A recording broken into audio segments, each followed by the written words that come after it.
I've seen two separate comments from it. First, oh, well, this is just scrambling. They got some motorcycles, some trucks with no doors on it, no armored vehicles. You see, this just shows that the Russians are just badly equipped, etc. Yet I've heard somebody else say, who's paid a lot more attention to this, and says, no, this is what modern warfare looks like. There's a reason why there aren't armored vehicles. Russia has them, but they're choosing not to use them in this area because this is what works on the ground. What is your view? Well, no, the armored vehicles, first of all, there are armored vehicles. And they do get used once in a while. Actually, there's a big push to start using them in mass again, because the Ukrainian lines are so thinned out that a strong armored push, while it may take a decent amount of casualties on the initial breakthrough, is going to break through because there's not enough of a defensive line. There's a big push to move back to heavy armored strikes at a company to battalion level. So we'll see. What is happening right now? Well, first of all, tanks are still used, except they're really more being used older tanks, but they're being used as direct fire weapon systems against enemy platforms or enemy fortifications. So what you'll have is you'll have the no man's land in between. You'll have a prepared hold down position for a tank, a T-55 or a T-72. It doesn't matter. I mean, it's T-64. It doesn't really matter. You just need a large gun, because basically you just got a gun platform. You're driving in a hold down position. He's got 32 rounds. He's just banging away with high explosive into the enemy positions. Drives off, reloads, comes back to one or two other positions, pops off another 32 rounds or so, drives back out, and you just continue that. And that's how you soften up the direct fire or artillery. And then you've got artillery, of course. Rocket artillery, drones, FOBs. FOBs are really good. The modern FOBs, they will go 200 kilometers because they've got a small jetpack on the back of them. So it's not just a bomb, a glide bomb. It's actually got a small jet engine that'll push it out further. So, you know, if you want to engage something within 100 kilometers, a Russian plane doesn't have to get within 100 kilometers of the border. They don't get anywhere near any Patriot or any other systems before launching a FOB, or if you get closer, and the further it goes. So, and FOBs are, especially if you're hitting built-up areas, that's nasty stuff. When the FOB hits, I mean, it creates a vacuum. And for people who don't understand what happens if you're in a trench, well, first of all, they'll probably bury you if you're in a trench. I've had friends that got buried in trenches. They got just pulled back out. From even JDAMs. FOBs are worse than JDAMs. If you're in a built-up area, an enclosed area, it will literally suck the lungs out of the body. Wow. Because it creates a vacuum, and it just sucks everything out. Because it's a fuel air explosive, so it just sucks all the oxygen out, and the vacuum, if you're close enough. Now, if you're in a field, it won't do that, but you'll still get the concussion wave and everything else. But if you're in a bunker, it'll just pull the lungs right, or lung tissue right out the mouth. It's nasty, but it's effective. Yeah, it's effective. That's a secondary effect. Now, you'd mentioned the fact that the Russians may be considering going back to some of the larger mechanized assaults, not just using tanks as direct fire weapon support systems, but actually in the assault, etc. And one of the reasons why that's becoming possible is because of the thinning out of the Ukrainian armed forces. And apparently this has been an objective of the Russians from the beginning, which is the destruction of the Ukrainian armed forces, their military component. That apparently is having some success. And as a matter of fact, that was confirmed not by Russians, but by Valery Klitschko, the mayor of Kiev, where he just said, we have huge problems with soldiers, with human resources, acknowledging the toll that nearly 4 years of war has taken on Ukraine. He said Russian troops are advancing relentlessly, describing their assaults as, quote, like a computer game. They just keep coming. They don't care about fallen soldiers. Right now, you can only be mobilized in Ukraine from age 25. You could lower it by a year or two to 23 or 22. So they're trying to say, let's expand the amount of troops that we can, or the amount of manpower in our country that we can suck into the war. But is this going to make any difference? Even if they lower it down to 22 years old, is that going to change the manpower dynamic on the battlefield from the whole war? Well, first of all, Klitschko. let's begin with Klitschko. Like a typical Ukrainian politician, Klitschko has two sons, 21, 22. They're in Germany, by the way. They're not going to take any participation in any fighting. None of these guys' families are inside of Ukraine. All the ruling elites, their families are some families are in Israel, others in London, in the U.S. None of these guys will ever risk any of their family. This is for the little people to go die, not for the elites. Just to give it clear. So when they start talking, their only dog in this fight is how much money they can all steal. Yamanov is a perfect example. He was Minister of Defense for a year. His family was already in the U.S. since 2016. He's bought up a huge amount of properties all over Florida.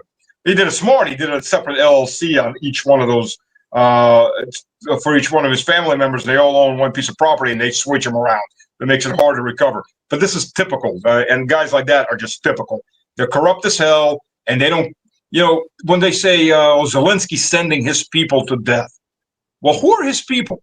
His parents live in Israel in a mansion. His wife and kids live in London in a mansion, and he's buying up land in the U.S. He bought a casino in northern Cyprus, occupied Cyprus.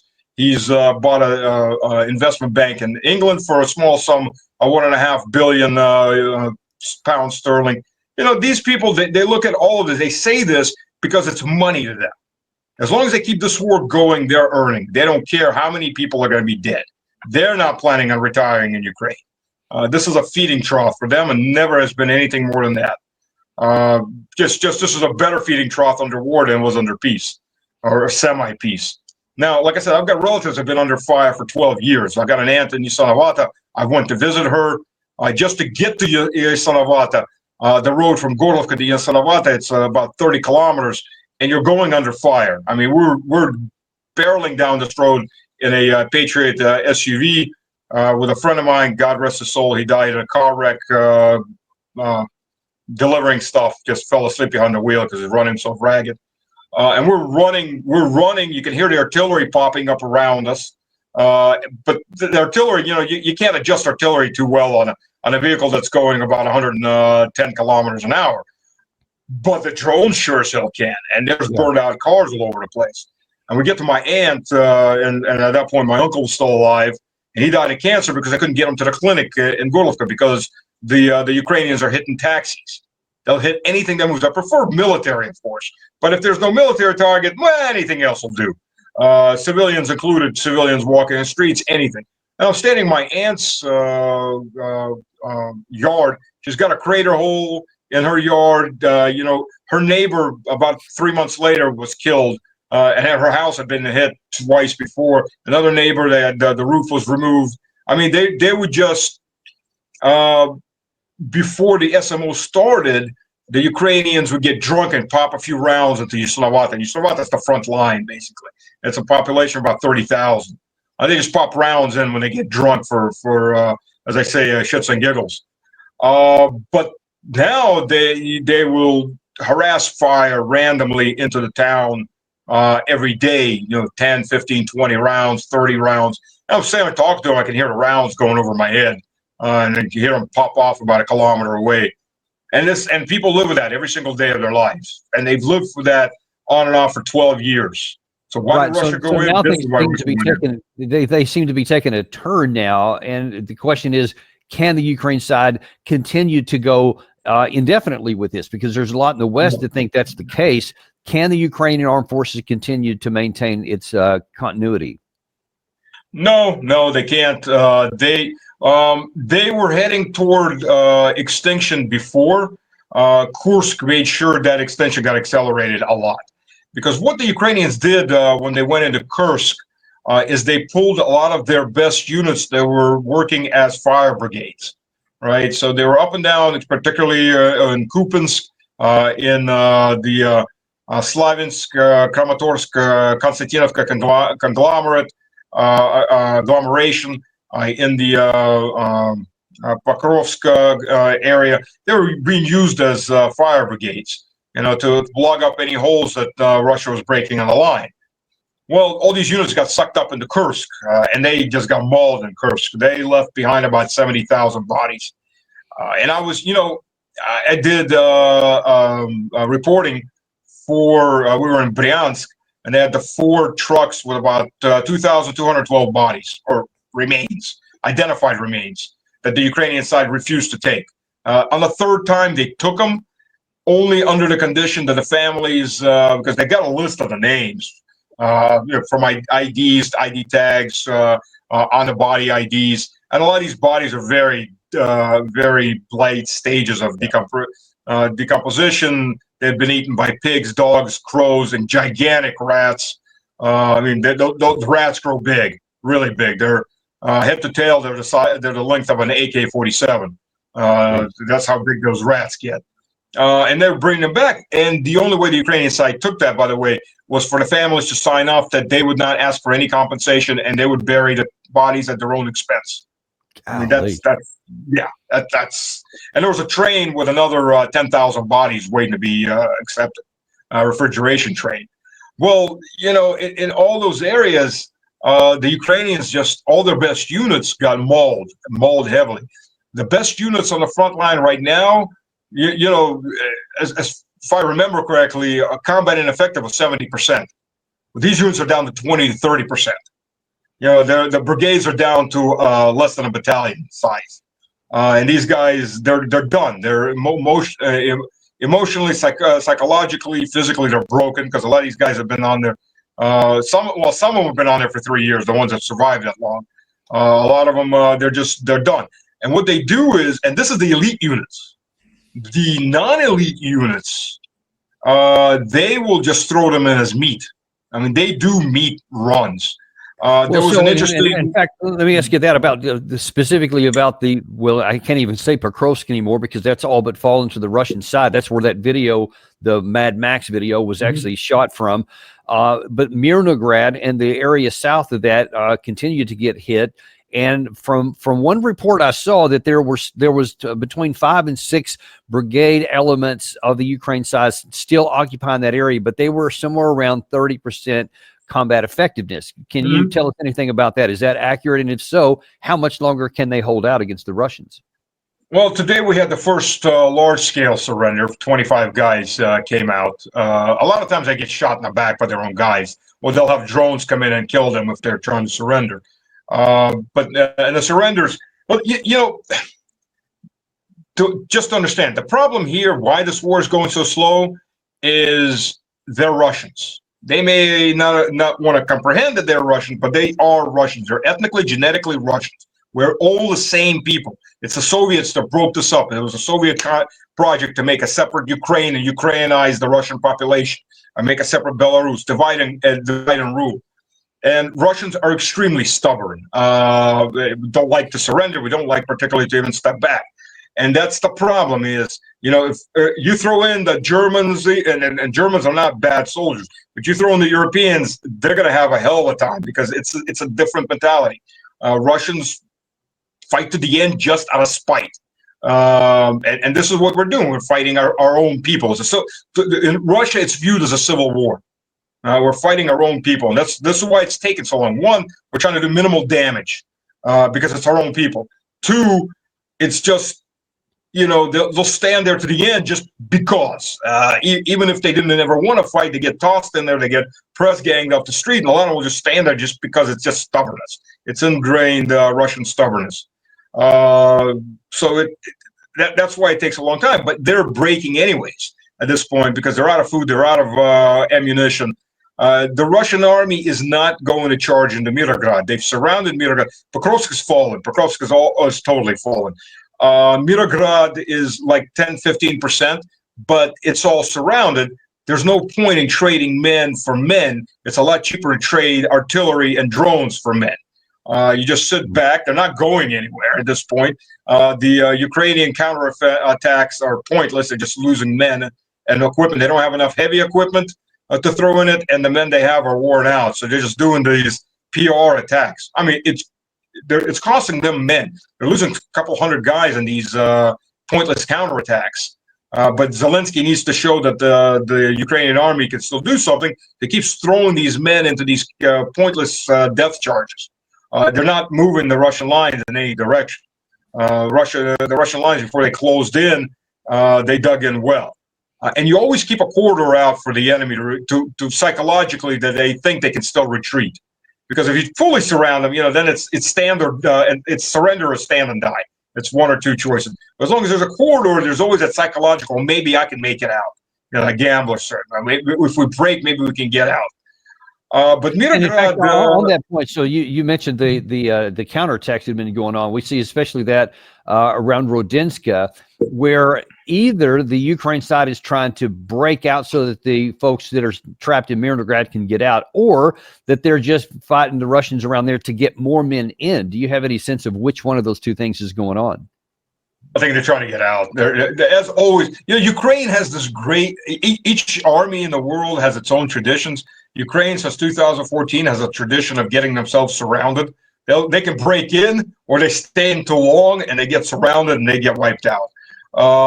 So it's right now it's trying to break out. It's trying to open a corridor to break out. And so would they do that though? If they were able to break through at Rodinska, would those guys who are in Rodinska, who are in Mirnograd, would they exit? Well, they would try to exit. Look, exiting it's near impossible. I mean, right now there is actually a corridor. It's about 1 kilometer wide, but your chances of getting out of there are slim to none. No vehicles will ever get out because all the roads are covered. You can't get off the roads because if you've never been in that mud, oh geez, you ever been to Hohenfels? I have. Yeah, spent a lot of time there. Yeah. That mud is like a little. That mud is nothing. That mud is absolutely nothing compared to this mud. Black earth mud, it'll suck the socks off of you. I mean, suck the skin off of you. I mean, you're walking, you're just pulling up kilos and kilos of extra weight under you because of the mud. The heavy U.S. equipment and Western equipment, it just sits in that mud and that's it. It's not going anywhere. I watched a video where they had a Max Pro get stuck in that mud. They had 3 tractors and they couldn't pull that Max Pro out. I mean, big civilian farm tractors. And it's not going anywhere. It just sucks in, and it's like cement, except it's still liquid. You're not going anywhere. So the vehicles are gone. You're not going to take any heavy equipment, and they're just running. But they're running across open fields. There's no places to hide. The area is swept by direct fire weapon systems, everything from our field artillery to on a direct fire mode to heavy machine guns, drones, FOBs from aviation, helicopter gunships that'll pop up on the edge and just fire off. I mean, you name it, and the tanks in the hull down position. It's a death valley. So there's no chance. I mean, maybe 2Zs or 3Zs, some will get through, but the vast majority are going to be there for until their bodies are picked up. And so, by the way, just kind of throw this out there, just for people's understanding. When I was in the 1st Squadron, 1st Cavalry, I actually spent time. This is at Grafenwehr, and I do have some idea what some of that mud is like. This is one of our field exercises where we had a little bit. So I'm guessing you're talking something like this. No, much worse. That's brown mud. Much worse. Okay. Stuff. At this point, if the mud was that worked up, that truck or that trailer would be hauled down. Oh, black mud, viscous black mud. I mean, you stick a stick into that mud, and it'll grow you a tree. It will grow. Black soil is the best soil you can ever get. Anything and everything will grow in it. It is hyper fertile, and when it turns to mud, I mean, World War II, both sides would stop and wait because until the mud drains off in the spring when the snow melts or the mud freezes, the German offensive on Moscow started after November when the ground froze. Yeah, the Germans had to literally pickaxe their tanks out of the ground to get them going again. But that's when it started. When that mud comes, it's over. You're so, infantry can still let me ask you, because this muddy season is really just beginning. We haven't got to the frozen season yet, as you just pointed out there. So then the question comes in, when it does freeze over, what is going to be the possibility that we finally see some of these larger Russian assaults that are combined to arms operations on a larger scale, or is that something they're still just thinking about? They're still thinking about it. I think there's a good possibility. The problem is, the climate has gotten warmer. And, I'm just outside of Moscow, it's what, the 12th of December, it's +6 outside and raining. We're going to have the first freeze at night on Monday, about -4, and it'll be plus during the day. Normally by mid-November, you've got a snow cover, or at least historically, by mid-November, you had already a serious snow cover. It's raining. And this is here, down south. I mean, this is southern areas. Lugansk and that area, and Donetsk, northern Donetsk, they're warmer. They're much warmer than here. It's 4 or 5 degrees warmer. I mean, you get closer to the Black Sea, it gets to temperatures like South Carolina, North Carolina, that type of temperatures, and even the further you go toward like eastern Black Sea, you're hitting Georgia temperatures. So it rarely ever freezes. You get once in a while, but in that area, I mean, if it's +6 here today, and we're barely getting into an actual, what kind of looks like a beginning of winter, it'll be another month there. And then the question is, will it though? Again, in 2022, 24th of December, and it was mud and green grass when we went down there. Even though it was heavy snow in Moscow, probably about ½ a foot of snow cover, and you get down there and it's all green grass. So it's very hard to tell. And the winters are getting warmer, so it becomes much harder to do heavy equipment because the water is evaporating. It runs off to a certain degree, but it's not evaporating because there's no heat. But it's not freezing either. So you get this quagmire that it used to last for a month and a half, and now you're getting a quagmire that's lasting for 3 months. I mean, last winter, 22 days in January in Moscow were above freezing. We had no snow. All the snow melted off. Yeah. So now I want to talk to you. One of the potential consequences of the Russians not being either not choosing to or not being able to operate with these large scale assaults, which could literally break the front lines and possibly even roll up the defenses, which could end it pretty quickly if they were successful. The fact that they're not doing that allows the other side to believe that it's never going to happen. In fact, I want to go somewhere in just a second, but before I get there, let me ask you one more question, because this is something that's on the minds of many in the West, is that they believe that Russia has gone on this slow grinding pace that's methodical, but it's still quite slow in terms of how much territory, because that's all they can do. Do you believe that? No, absolutely not. Russia is conserving manpower. The kill ratio right now is hitting about 10, 11 to 1. And it's going to get worse because the Ukrainian side is out of experienced men, and they're just throwing in whatever they can grab to hold whatever or do whatever counteroffensive they can think of at the moment. Like I said, most of these little counterattacks are absolutely pointless. So it's getting worse and worse for their side, obviously for various reasons. One, I mean, the Russian army, there's another 300,000 men outside of Ukraine that are being rotated in. Their brigades are doing rotations, right? So they're coming in for 6 months, and they're rotating back out for R&R. The next brigade comes in for 6 months on the front line, and they're getting combat experience, and they're rotating through brigades and battalions. Ukraine is just, once you get their front lines, you're there till you die, or you run away, or you get wounded enough. I mean, you're looking at 1.8 million killed between Ukrainian soldiers and mercs. A lot of NATO, we're fighting NATO. Let's begin with that. NATO is already there, unofficially, but there. The Poles have taken around 10,000 casualties. I said, when I was down there the first time, there were Polish regular units. They're quote mercs, right? But, you know, when you have whole battalions that are suddenly quitting, I mean, you know, and I'm talking to guys, and like, yeah, they're all in the same uniforms, they all have the same patches. You know, it's obvious it's one unit. It's not a bunch of people that came in there mismatched and they all got tossed into it. Now, there's mercenary companies there too. I mean, really mercenary companies. So it's a whole hodgepodge of different things. There are 2,000 Finns that suddenly quit the Finnish military and disappeared. Yeah, they disappeared. They went down to fight.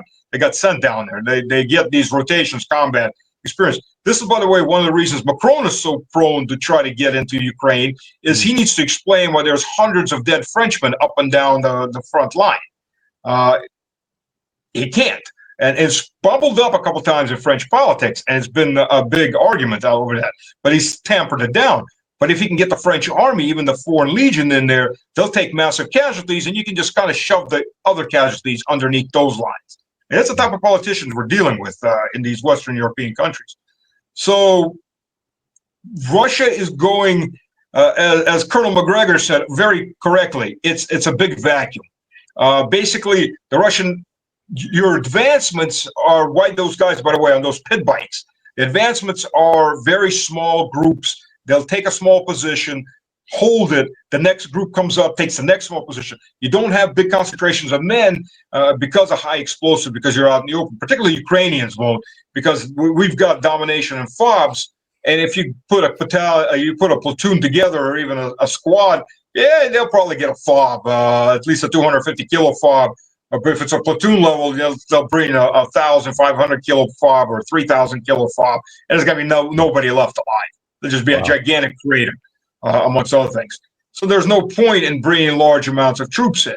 Drones also limit how fast which you can move. But on these pit bikes, what they can do is they'll pop in and they're going full speed, 2 or 3 pit bikes with 2 guys on them. Artillery can't adjust fast enough. By the time they realize they're coming in, you're talking about maybe 1.5 kilometers, 2 kilometers they need to cover to hit that first line of defenses. By the time they realize what's happening, most of the time they can't even get the drones up fast enough before these guys are already on top of whatever position, flushing out and taking out the position, and then they entrench in that position, hold, get hit by drones, of course, and then the next group comes in, and that's just how you're moving forward. I mean, it's totally different from what you and I were trained to do, and what the Russian military was trained to do, because everybody was trained for these big maneuvers, battalion, brigade, division, corps level maneuvers. It's all changed. I mean, unless you want to take a lot of casualties. Now that the Ukrainian lines thinned out enough from attrition warfare, now you can actually start, even with the modern technology that's out there, you can start moving into larger armored fists, because there's not enough drone operators, drones, and everything else to stop you. Yeah, there's been lots of especially if you do a big breakthrough. Yeah, there's been lots of reports here in just the last week or so that there are sections of the line where Russian soldiers have been seen moving out in the open because there aren't enough Ukrainian drone operators, and the Russian has counter drone operators themselves, whose only mission is to find the Ukrainian drone operators, because once you knock those out, then it opens up stuff for the troops on the ground. Have you seen evidence of that? Absolutely. And you know, the anti-drone technology is also growing. I mean, drones have full combat dominance for a while, and they're already starting to lose that. It's the usual offense defense race. You know, at one point tanks were unstoppable, and all of a sudden things came out that stopped tanks very well. It didn't mean tanks went away, it just meant that things got more complicated. So there's Chinese laser systems, which are very good. They've been field tested in Russia. For a quadruped, for a quadra drone, less than a second before it cuts right through it. For airplane style drone, it takes, I think, about like 6 seconds before it's burning. Unfortunately, lasers don't work in fog, and they don't work in very bad conditions. They don't work in rain because of the raindrops will dissipate the laser beam. You got anti-drone drones, shotguns. I mean, you got the whole range of equipment. And the best thing you can do is just destroy the drone operators. And there are systems that will find where the drone operators put in the signal. It's much harder to do with fiber optic drones, obviously. Yeah. Drones have their own limits, though. They're not as fast. They're not as maneuverable. They give you a great image. And sometimes you can actually find out if the field isn't totally covered. You can kind of find out where they're shooting from, the drones, because the fiber optic cable is laying on the grass, and if you pull on it, especially if the sunlight's just right, the light will bounce off of it. So you kind of tell which direction they're flying from, especially if they're close enough. So you get these reconnaissance and sabotage teams out there, and sometimes they can find where the drone operators are located by the fiber optics cable, and then call in artillery on them.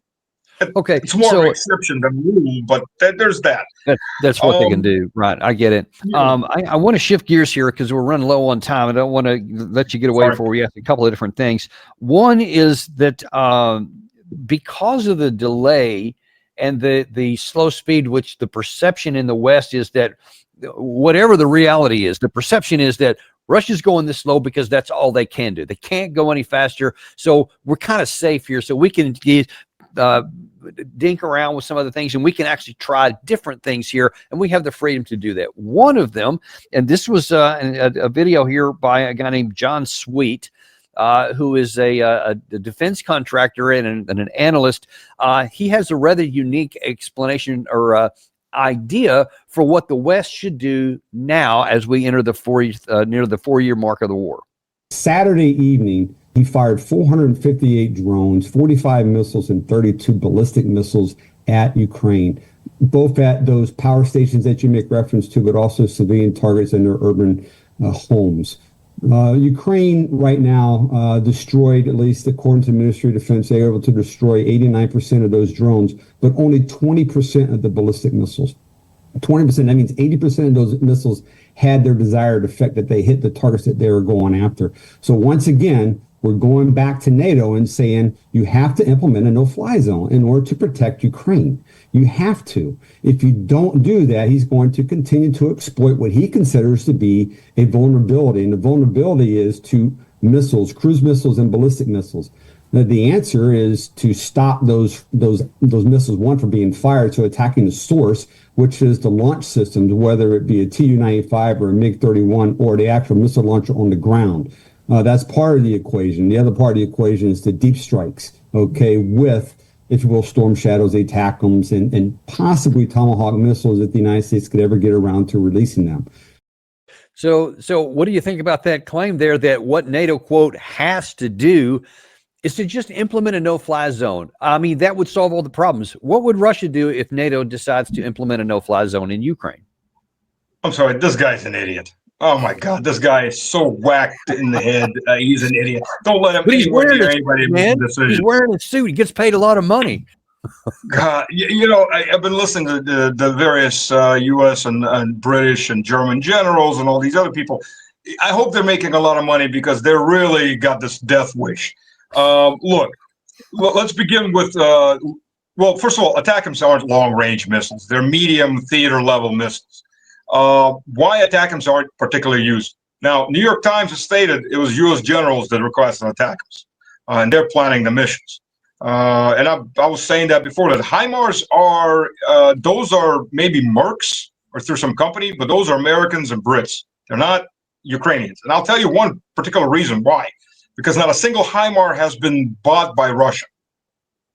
Think of what I'm saying. The way this works is Russia's bought every piece of equipment that the West has thrown in there. And the way it works is you contact the guys on the other side, you tell them, look, this is how much we're willing to pay for this equipment. They go, okay. And as they're moving away, they bury that piece of equipment, and they send over the coordinates, the money goes into their account, and they mark it off as lost in combat. And everything's been bought, at least one working Wait. You're telling me that Russia has coordinated with somebody on the Ukraine side to purchase some of this equipment, and then they make a deal where they'll bury it, run away, and then the Russians come and uncover it? Absolutely. It's been since day one. I mean, these guys, you got to understand. That's kind of new information. I hadn't heard that one before. Yeah, I know. I've never been reported, which is funny. That never gets reported. I mean, this was, by the way, being done since 2014. Guys were buying equipment from the Ukrainian army, the rebels in the east. But it accelerates. All this new equipment coming in, you know, Abrams tanks haven't been sold. But a lot of this equipment, it gets buried as they're being pushed back, and then they get money. There's contacts going on, particularly there's contacts. Wow. A lot of people know each other, particularly senior officers, they know each other. A lot of them served together in the Soviet Union. It's only 30 years ago, or they're relatives. I mean, for God's sakes, I mean, even Syrskyi was born in Russia. His family lives in Russia. Nobody touches his family because we don't do those kinds of things. Ukrainians do those kinds of things. We don't do those kinds of things. His father just got out of the hospital for heart surgery, government paid for. This is the reality of it. And these field commanders, they're getting paid. A lot of them are making money. There's so many corrupt ways to make money. One of them is they're forcing, one of the reasons there's 400,000 missing in action because they're being dumped, their bodies are being dumped, is they don't want to admit they're dead because they continue drawing some kind of salary, and that goes on to that brigade commander's or battalion commander's credit card or debit card, his bank account. So he's pulling them out of that. As long as they're, quote, missing in action, they're still maybe in combat, so they're still drawing a salary. As opposed to if they're dead, they're dead. That's it. Oh, there's massive amount of corruption in every single direction in there. So now tell me, what does Russia do with these weapon systems once they purchase them and uncover them? What do they do with them? Well, what would the U.S. do with them? You take them back, you split them, you take them apart, reverse engineer them, see what's good, see what's bad, see what you can improve on your equipment. Same thing the U.S. does. Same thing every country does. You get somebody's piece of equipment, you reverse engineer it. Let's see what makes it tick. What's good about it? Everybody does that. Is that one of the reasons why? Is that one of the reasons why the HIMARS and the ATACMS progressively are less effective in Russia because they figured out a way to defeat them because they have some of these? No, the HIMARS they don't. That's an interesting thing. Nobody's ever sold a HIMARS, and there's no contacts with any Ukrainians on those HIMARS. Those are mercs in there, or some company, and they're not Ukrainians. So every time a HIMARS goes up, somebody, either Americans are getting killed or Europeans are getting killed. By the way, Patriot systems, a full Patriot battery is 94 people. Now, look up how long it takes to train a mechanic for a Patriot system. It's 54 weeks. Officers in the Patriot systems are half a year training. Now you figure out how many Patriot systems have been destroyed, and you got to figure out how many Ukrainians did they actually train on Patriots, because they've only started training them after conflict started.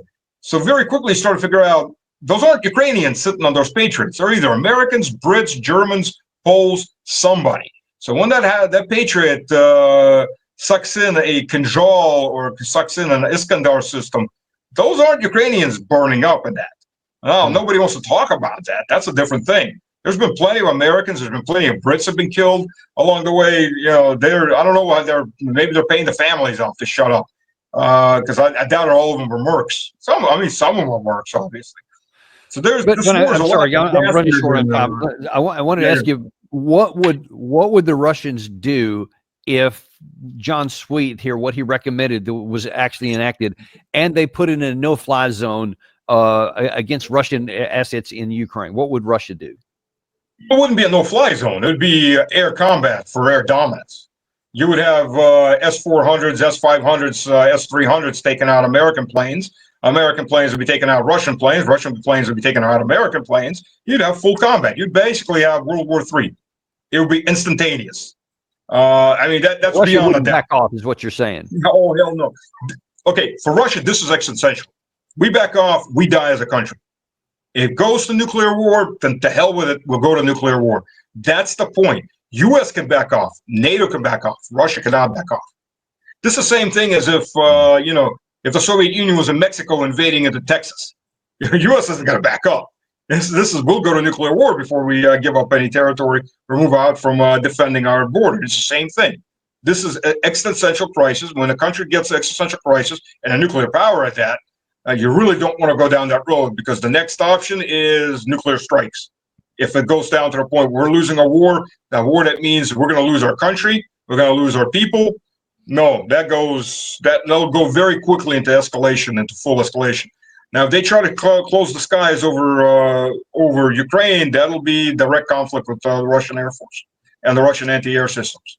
And the Russian S-500s, just so you can understand, they'll pick up anything moving out of Germany. They may not be able to strike it out of Germany, but it'll be on the radar being tracked.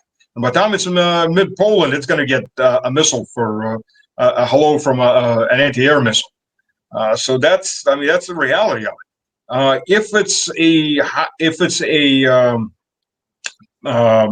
Tomahawk, well, the problem with the Tomahawk is, what's the warhead? Is it a high explosive warhead? Is a cluster munition warhead, or is it a nuclear warhead? Well, how the hell do you tell on a radar? All you know is there's a missile coming, and it's a Tomahawk missile. Russia's nuclear doctrine, if there's a missile coming at Russia, or at Moscow particularly, that could be a nuclear missile, is full broadside. There's not going to be a one-for-one tick for talk. The nuclear doctrine is full release. So that you could very easily escalate to a full nuclear war instantly, just about instantly. So that's not a good idea. And Moscow can't take that risk. Nobody will take it. It's like a missile heading toward, Russia launches a Kinzhal, or not Kinzhal, Zircon missile from toward Washington. Yeah, sure, Zircon missile is high explosive. So it can also carry a tactical nuclear warhead, 75 kilotons. Is Washington going to wait and find out till it blows up? Hell no. It's going to launch everything it has. It's instant nuclear war. This is the same thing. So these people are talking about this. They're idiots. They don't really realize what they're going down, what road they're going down to.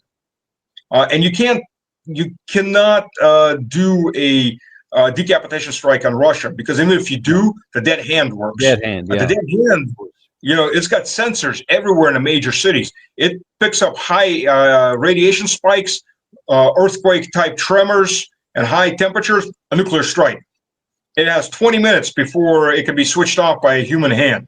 It's not switched off by human hand. It launches one ballistic missile, flies the length of Russia, giving out codes to all the missile carriers out there to launch, and coordinates to launch. So all the missiles are on trains, on boats, on roads, secret silos, submarines. Everything gets a message. Launch everything you have, and there's enough to. There was a study done for the U.S. and Russia's not much different. It takes 47 nuclear strikes to turn the U.S. into a medieval country. And you collapse technology-wise fully. You collapse the U.S. Russia's not much better. I mean, most modern nations are like that. They're actually very fragile. When you take out very certain points, certain cities, certain technology clusters, infrastructure clusters, and that's it. It all collapses. You don't need to wipe out an entire country to destroy your enemy effectively. So, people like that, when they start talking, you just want to smack them upside the head with something very hard. I'm right with you on that. I'll hold him down while you smack him, because that would be catastrophic for everyone. No one would win something like that, and I am adamantly opposed to any use of that. Well, listen, I can't tell you how much we appreciate you coming on today. Look forward to having you back. I wish we could keep on going here, but we're running out of time, but would love to have you back in the future and get some more questions asked. No, absolutely. I'll be the next couple of weeks. I'll be heading down again, so I'll have some more information. What I see. Love to talk to you when you come back up. I want to hear what's happening back there, and be safe. Thank you. God loves his fools. So. All right. Well, thank you very much, and thank you guys for being with us today. As a reminder, we are on Apple Podcasts, Spotify, Podcast Addict. Let your friends know. A lot of those guys actually prefer to get their information on podcast or DanielDavisDeepDive.substack.com, where we have your information from the written and the video. One way or another, we are unintimidated and uncompromised, and we want to make sure you get information so that you know what in the world's going on out there for real. Just like some of the stuff you heard today, you've never heard anywhere else. Let your friends know about it as well. Thanks, folks. We'll look forward to seeing you tomorrow on the Daniel Davis Deep Dive.